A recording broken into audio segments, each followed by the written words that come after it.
Welcome to the Shreveport Connection with Tommy. This video is on your SmackDown Live, your 205 results.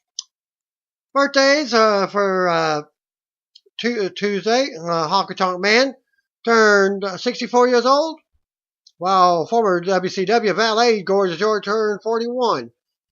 Former women's champion Michelle McCool turned 37, and UK competitor, also TNA competitor Mark Andrews, turned 25. TV icon Mary Tyler Moore died today, on the January 25th. As $1 Million Man tweeted, who was it? Mary Tyler Moore was attended for his WrestleMania 6 in Toronto, as she passed away at the age of 80. And $1 Million Man remembered her were the following. At MDMT. Let's see. MDM Ted DiBiase. Rip Mary Tyler Moore. She was ringside at WrestleMania 6 in Toronto. She received one of my $100 bills by way of Jake St. Roberts. Show you a picture of that. And also a link as well. HBO announced today that The Rock has won the 2017 People's Choice Award for Favorite Premium Series Actor for his work on Ballers. Mickie James is a special guest on Lillian Garcia's Making Their Way to the Ring this week, talking about her past and future with WWE, answering whether she requested a return to the company, and much, much more. You can watch the full interview at the link that I did not get. And comments on why she misses women's gimmick matches. Me being a wrestler, I love the fact that that's evolving and where we're taking more women's wrestling very seriously in a sort of, it's a sport and it's competitive. And we're just as good as the guys. I love that. Me as fans go, I grew up with the evening gown matches and these gimmicky matches. By the time they got to those points, there was a whole story that had happened prior to them wanting to get into the evening gown. And one of them got their gown ripped off. So I found them entertaining as a fan. It's different when you're part of them, obviously. When you're doing the bikini battle royals and there's water guns and you're like slipping up and you're like, ah!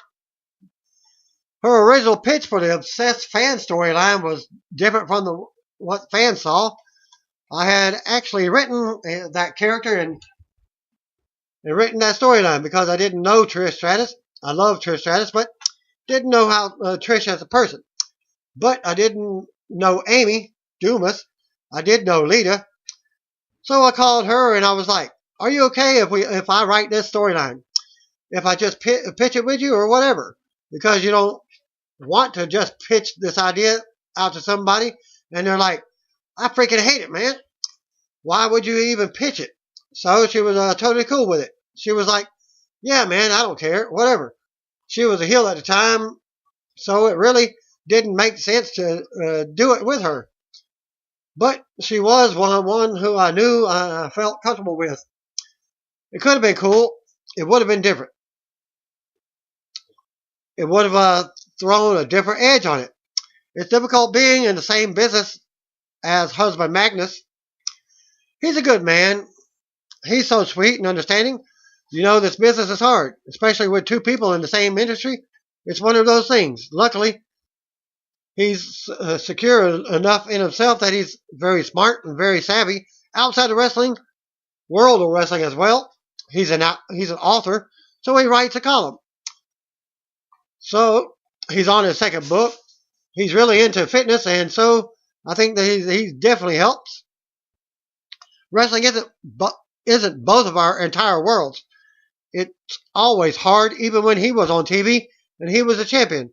And I was sitting at home twiddling my fingers. It's a hard balance. Would she like to see him in WWE? Absolutely, I would. I think he's mega talented. This is not just from me being biased. This is from me seeing him as a performer and as an actor, as an everything. I just think he has all the tools. I think he's an excellent talker. He's an excellent performer. That would be amazing. Mickie says that she's been calling WWE in hopes of returning. I've been doing that. About a year before that, I've been doing that a couple of times. I think I talked to you about it a little bit too. I'm just like, oh, maybe they just don't want me. Maybe it's not my time, my kind of thing. I wasn't until it wasn't until I just kind of let it go, and I'm sitting in Orlando Airport waiting for our flight, and Mark Serrano calls me, and I'm like, "Are you serious right now? Are you ribbing me? If it will be difficult working with John Cena, we're all adults, and obviously this business is what it is. We've all had our share of relationships failed. I think that being adults and professionals, I would hope that I'm pretty sure that it's going to be pretty awesome, because I'm sure that I'm going to have to work with Nikki in the ring, and I know that we could do some really amazing stuff." Her response to comments Katie Dykstra made after they parted ways. As far as that whole thing with Ken, it was a shame that he went out and said the things that he did, because I feel that a lot of it was a lie, and it was mostly just kind of to help his book sales or whatever the case may be. But it is what it is, and I'm grown up. And that was the end of her interview. Noted the WWE NXT star Buddy Murphy posted a photo of himself and wife-to-be Alexa Bliss to have apparently been engaged for a while, as Murphy posted a photo below, and I'll show you here, from last July, where he referred to Bliss as his fiance. Well, the photo is here for you. Instagram.com/WWE_Murphy.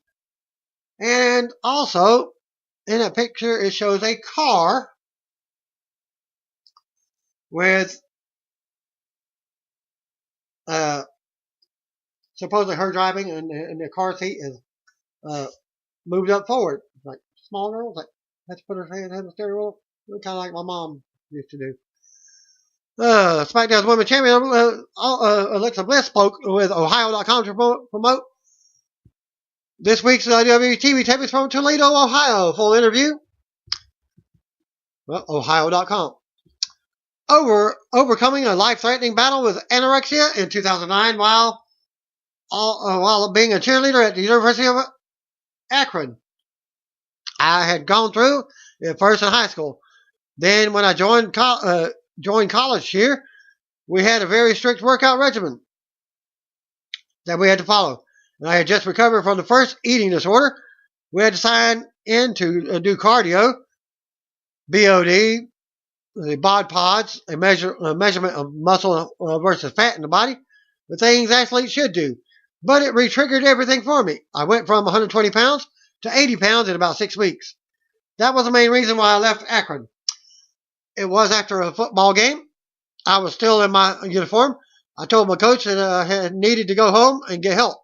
I checked into a nationwide children's hospital in Columbus, and the doctors were amazing and helped me get through it all. It was a tough time, but it also made me the person I am today. Last week's steel cage match with Becky Lynch. When I was walking down the entrance way, I was thinking, man, that thing is huge. But when you're standing right next to it, it's even more intimidating. When you walk in, once the door closes, you're like, oh crap, I'm stuck. There's only 2 ways out the door or over the top. I'm only 5 foot. It's a longer fall for me than anyone else. It's your comments on fame and being a WWE superstar. I don't really consider myself a celebrity. When I'm not traveling, I'm just sitting on the couch watching Netflix with my dogs Teddy and Izzy. It's kind of weird to walk into a Starbucks and have somebody know your name, but normal day life really hasn't changed that much. There's just a lot more eyes on you on social media. It was announced today that Raw superstar Luke Gallows and former WWE producer Joey Mercury will be opening a pro wrestling school in Jenkinsburg, Georgia later this year. They're calling it the Bulletproof Dojo. I'll show you a photo of the logo. And Mercury will be the head trainer, while Gallows and other guests help out when they have time. There will be 2 camps for seasoned wrestlers only, February 7th through February 9th. and February 28th through March the 2nd. Each camp costs only $100. And you can email bulletproofdojo@gmail.com for more info. Dark match before tonight's SmackDown, Tuesday night SmackDown tapings. In Toledo, Ohio, saw SmackDown Tag Team Champions, American Alpha defeat Tyler Breeze and Fandango. SmackDown opened up with The Miz, Maurice, and SmackDown General Manager Daniel Bryan backstage, which led to a no disqualification lumberjack match for the WWE Intercontinental title against Dean Ambrose, being made for later. Live from Toledo, Ohio, with Mauro Ronaldo, JBL, David Hugg, and Tom Phillips. They discuss Randy Orton versus Luke Harper, which is the first match. Go to the ring, out comes the Wyatt family. The Bray Wyatt heads to ringside to watch the match as we get formal ring introductions from Greg Hamilton. Bell rings and fans start chanting for RKO. Orton and Harper had words before locking up and going to the ropes. They go at it. Harper took control. Orton come out of the corner with a clothesline. Harper missed a big shot and Orton missed a power slam. Wyatt watches from his rocking chair as Orton hits the draping DDT. Orton keeps control and takes the fight back to the floor. Orton slams Harper on the barrier and then the announce table. They both go down after a Harper big boot. Wyatt comes over and rolls them both inside the ring. Back to commercial. Back from the break, Harper has Orton grounded. Orton cuts Harper off in the corner and climbs up for a superplex. Orton hits it, but Harper kicks out at 2. More back and forth. Orton catches Harper in a big power slam for a 2 count. Harper catches Orton in a Michinoku driver for a 2 count. Harper dodges a RKO and rolls Orton up for a 2 count. More back and forth pin attempts as Wyatt laughs. Harper looks to finish Orton and points out at Wyatt. Orton counters with a roll up for a 2 count. Harper goes for the big clothesline, but Orton counters and nails the RKO for the win. After the match, Wyatt family music hits as Bray Wyatt enters the ring. He grabs Harper and kisses him on the head before dropping him with a Sister Abigail. Wyatt and Orton leave together as Harper looks on from the ring. Could it be the split? So they changed, keeping Wyatt and Orton together. Back from the break, and we get AJ Styles. We'll call out John Cena later. We got a ring. Renee Young is already waiting to give an interview. She brings out newest SmackDown roster member, former Women's Champion Mickie James. Mickie is doing a version of the crazy chick again. There's some tension early on as she avoids the question. Mickie says she never stopped WWE. She knocked the women's revolution and says they almost got away with ignoring her contributions if it wasn't for her, for one reason, or one person, SmackDown Women's Champion Alexa Bliss. Mickie says Bliss has been fighting the self-righteous of the revolution since day one. Mickie goes on and says she has a lot of respect for Alexa. If it weren't for Alexa, she wouldn't be standing here right now. Renee asks about helping Bliss cheat to defeat Becky Lynch last week. Mickie says this is not about the revolution, it's about the return of Mickie James. Becky Lynch's music hits, and out she comes. They brawl inside the ring until Mickie retreats and jumps over the barrier. Bliss appears across the barrier and drops Mickie as she comes over the barrier. Mickie and Bliss then bring Becky back in the ring and double team her. Mickie says Becky should have learned this from Alexa a while back. Always be one step ahead. Mickie's music hits and she stands tall with Bliss. And Mickie delivered her Mick kick, which is a spinning round kick, and it appeared to miss Becky, but she still sold it. Still to come, segment Lumberjack match main event. Back from the break, announces Plug Royal Rumble weekend from the WWE Network. We see footage from last week's shopping trip with Carmella and James Ellsworth. Carmella isn't thrilled with any of Ellsworth's choices, so she picks an outfit for him. Ellsworth comes out the dressing room looking like a Jersey Shore reject. She calls him fabulous, and he's happy. Baron Corbin comes out for commentary as we get the next match as we go to commercial, which is the Battle Royal. Heath Slater, Rhino, Simon Gotch, Aiden English, Kurt Hawkins, Connor, Victor, Mojo Rawley, Tyler Breeze, and Fandango. Back from the break, and we have an over-the-top battle royal with the winner earning a Rumble spot. The bell rings, and we get Rhino tries to toss Slater. This leads to them to immolate and involve villains. Slater and Victor go at it. Hawkins beats Mojo Rawley down, but wastes time. Mojo eliminates Hawkins. Mojo and Connor go at it. Tyler Breeze works on Rhino. Slater eliminated Victor, but Connor eliminated Slater with an assist from Victor. Rhino and Connor brawl. Breeze and Fandango try to interrupt them. Mojo dumped Connor and Rhino. Mojo unloaded on Breezango now, and they try to double team him. Breeze inadvertently eliminated Fandango with a super kick. And Mojo dumped Breeze for the win and gets the Rumble spot. After the match, Mojo celebrated and go to replays. We get a video from earlier of today. Nikki, Bella, and Natalya brawling after Nikki arrived to the arena. Still to come segment, Styles calls out Cena. Back from the ring, out comes WWE Champion AJ Styles to the ring. AJ points out how Cena is front and center on the Royal Rumble poster, but he's way in the back. AJ calls Cena to the ring, and out he comes wearing his new gear. AJ ends up showing us footage from the NBC Today show where AJ was just referred to as Guy from Atlanta several times by Cena and his co-host. AJ says Cena seems to have forgot that he is the phenomenal AJ Styles, the champ that runs the camp and the one that has been held SmackDown since Cena's been gone. AJ says nobody has missed Cena. Nobody. AJ then says he didn't just take Cena's place. He's the face that replaced Cena. AJ goes on about how he's the man on SmackDown, not Cena. AJ calls Cena a sorry excuse for a wrestler.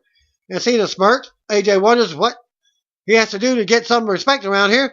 AJ wonders if he will get it after he beats Cena at the Rumble. And then AJ says he's not settling for an inch at the Rumble.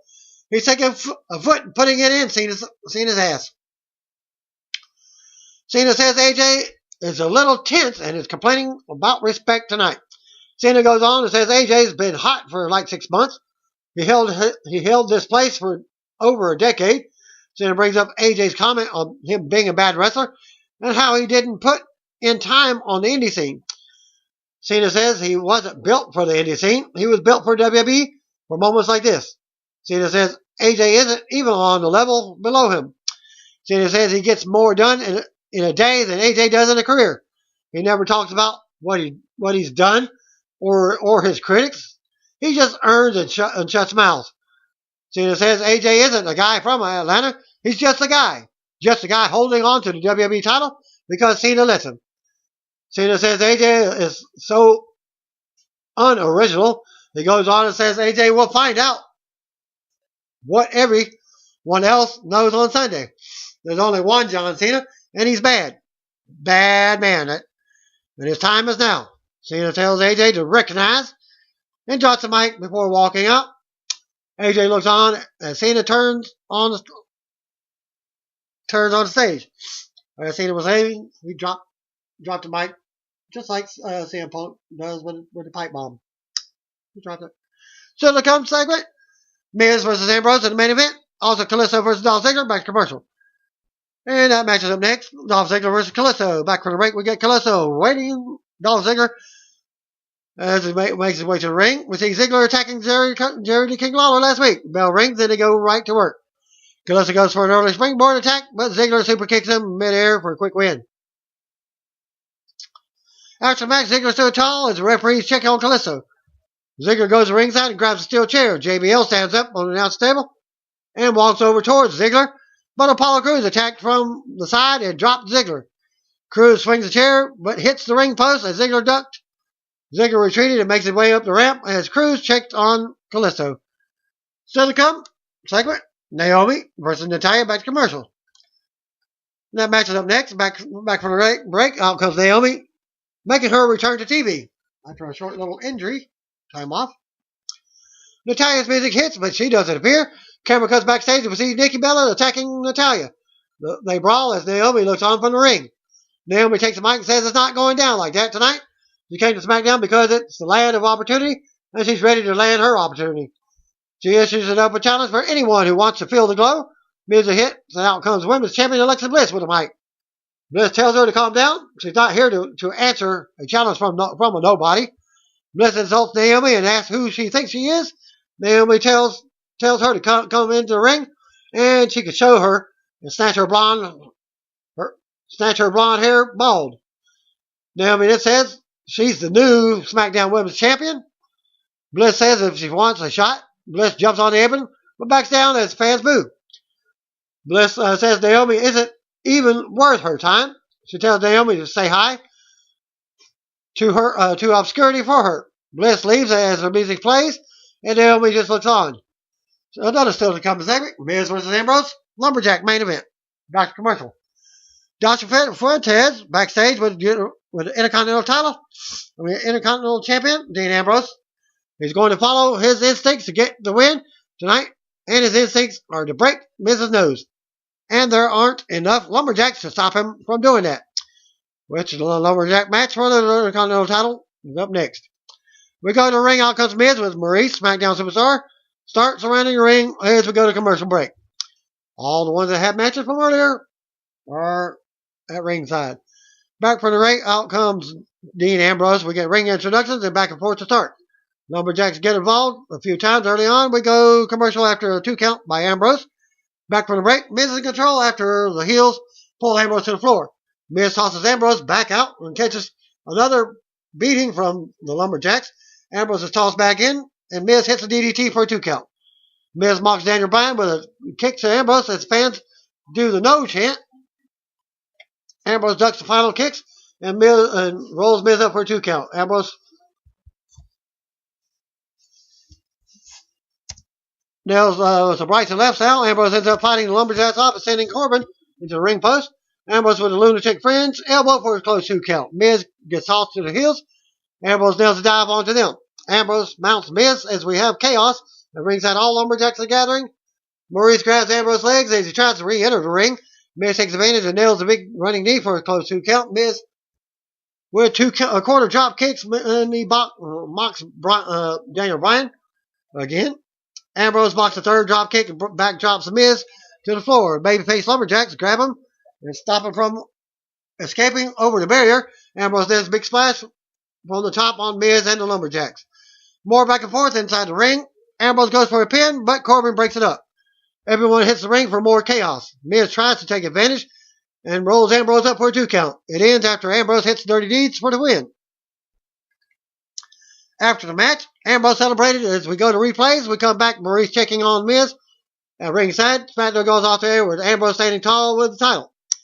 205 Live, they open up with a video package looking at Swan Neville feud ahead of their Cruiserweight Championship match on Sunday. Tom Phillips backstage with Neville. He says he may have shown Swan a bit too much mercy on Monday, but that won't be the case on Sunday. In regards to facing Alexander, Neville says Alexander will kneel to the king of the Cruiserweights, and there will be no doubt whose show 205 Live really is. Announce team officially welcomes us to the show and hype Sunday's match as tonight's card. We head to the ring for some action. TJ Perkins versus Tony Nese. Action can be seen at this link. Give them 20 and some creative freedom. This one could tear down the house if given the opportunity. More Nese establishes strength advantage early on. Back and forth. Action leads to the ropes post from Perkins and Ole's Nese to the outside. Modified octopus from Perkins, but only for a moment. Nese blocks the neck breaker and mows over Perkins. Premier Athlete slows the pace down and stops for a pose of his own. Nese controlling the pace with a combo of power and submissions. Mics are a bit hot and catch them calling the match as Perkins hits a jawbreaker, but Nese catches Perkins' leg for a trip. Beautiful springboard moonsault from Nese for a 2 count. Perkins playing role of Stretch Armstrong as Nese torques TJ's arms with a knee in the back. My new favorite move of Nese is the drape of the corner and kick to the land on the shoulders for a gutbuster of sort. Perkins trapped in the body of Scissors, but Perkins slipped out, only to be put in the full Nelson. Arm drag escaped from Perkins and directly into a spinning mule kick to the jaw of Nice. Perkins showing off the speed with flurry of strikes. Big detonation kick, but it sends Nice outside. Perkins takes too much time heading to the outside and gets flattened by a Nice clothesline. Surprise roll up out of nowhere, and Perkins wins. As soon as the bell rang, Nice with a vicious suplex and a running knees to lay Perkins down. 50-50 booking at its finest, and as officials come down to check on Perkins. Video shown for Akira Tozawa and Sami Zayn puts him over in the video package. He debuts next week. Perkins being assisted to the back by referees. Maybe this could give him a fresh coat of paint. But could be a great rivalry with Nice. Announce team and ad-libs their way into the Royal Rumble promo. Brian Kendrick versus Trip Bradshaw. Well, this match can be seen in that link. This guy's name is not certainly a rib, resulting in from JBL about clumsiness last week on SmackDown Live. Big pop for the hometown talent. Kendrick delivered some harsh reality to the young man before the bell rang. Kendrick toying with an athletic newcomer as he pulls out some sort of wily veteran tricks. Bradshaw throws some mean right until he's met with a leg lariat from Kendrick. Graves with a shot at JBL at the Bradshaw clothesline. Captain's hook locked in, and Bradshaw trip. The 205 Live has reached its destination. Winner by submission, Brian Kendrick. Backstage segment with Alexander Swan. The champ gives a pep talk to Cedric and asks Alexander to save him some for Sunday. The main event of the evening was up next. Neville versus Cedric Alexander can be found in this link. Put your seatbelts on for this wild ride. This could be a bumpy ride. Also, nice athletic exchange that ends up with a Neville hip toss. Menacing Neville is great. Neville gets the better of another fun reversal fest. Fans now cheering for the cocky heel, which is incorrect logic. But who am I to judge? Third time is a charm for Alexander as he counters another hip toss into a handstand head scissor takedown. Cedric then invites Neville back inside the ring. The number one contender takes too much time and is met with a drop kick and a punt after Cedric saves himself from a fumble. Neville, not a fan of getting embarrassed, sends Alexander strongly into the barricade. Back inside the square circle, and Neville stalks his prey from the top rope. Missile drop kick for a 2 count. Neville working stiff as Hacksaw Jim Duggan's 2x4 as he lays into Alexander with a barrage of strikes. Alexander battles out and hits a handspring kick and sends Neville outside. Gorgeous tope con giro from Alexander and lands on his feet. A very vertical springboard clothesline gets a long 2 count. Here's something you don't see every day. A standing Spanish fly from Alexander for another 2 count. They eventually come to blows in the middle of the ring. Neville counters a lumbar check into a whipped German suplex. To outdo himself, he adds a deadlift German suplex for a good measure and a near fall. Neville placed Alexander on the top rope for a superplex, but Cedric fallen out. The welts on Neville are pronounced to say at least. Alexander catches him with an insecurity. Alexander looks for a finish, but Dar comes out for a distraction. Alexander takes him out, gets back on the top rope, makes what looked to be an intentional slip, and landed in a submission from Neville. After a few seconds, Alexander forced a tap after a fun match. After the match, Dar taunted Alexander, but Neville sent him to the outside as well to finish his own job.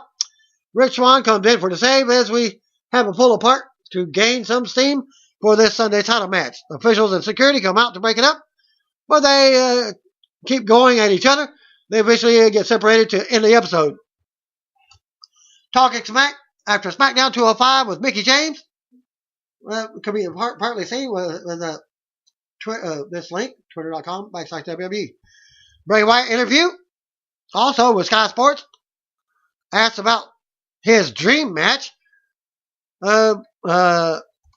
dream WrestleMania opponent. He says Daniel Bryan would be my matchup.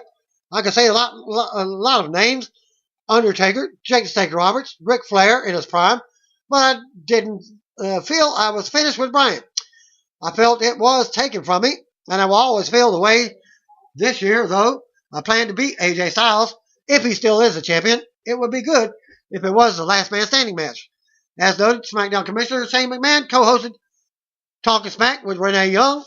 During the episode, Shane once again said that he doesn't watch Raw, and he followed it by watching clips on WWE.com. Young also asked Shane about his relationship with his sister, Raw Commissioner Stephanie. We don't talk, Shane replied.